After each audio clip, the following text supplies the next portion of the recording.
Jewish tradition doesn't like ostriches. In Parshat Shemini, we're given a long list of animals that are not fit to be eaten, that are not kosher. And on that list is the bat yana, the ostrich. Why? Because ostrich is a really cruel animal, says our commentators, particularly to their children. One opinion says that ostriches lay their eggs and then leave them and don't ever come back. How cruel. Even worse, says the other opinion, they do come back, but when the little chicks start to hatch and chirp, chirp, chirp, they want something to eat.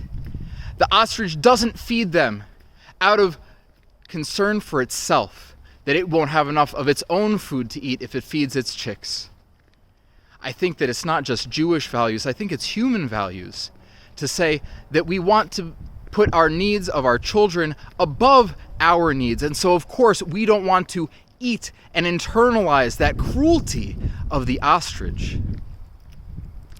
There's one opinion that's a little bit more favorable to the ostrich. It says on the list, we're forbidden from eating the bat ya'ana, literally the daughter of the ostrich. Why specify the daughter?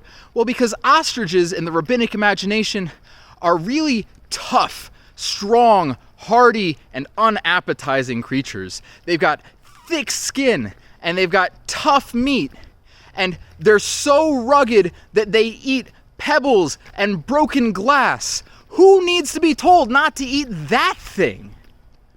But the baby yana, the baby ostrich, is still soft and tender.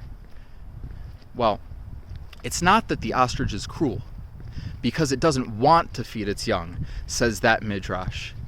It's that it wants to try and feed its children what it thinks are delicacies, those pebbles and broken glass. But the still young, soft baby birds, that's not the right diet for them. That is not what's going to nourish them. And so,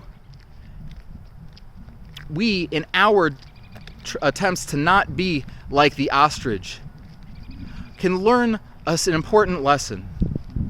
That the things that are good for us, the things that nourish us, especially in our Jewish souls and our Jewish identities, are maybe not the right things for those who are younger than us.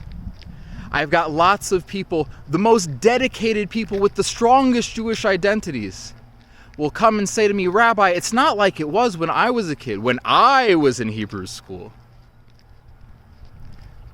But if we only do the things that were right for us and try to pass those things along, we're missing a beat.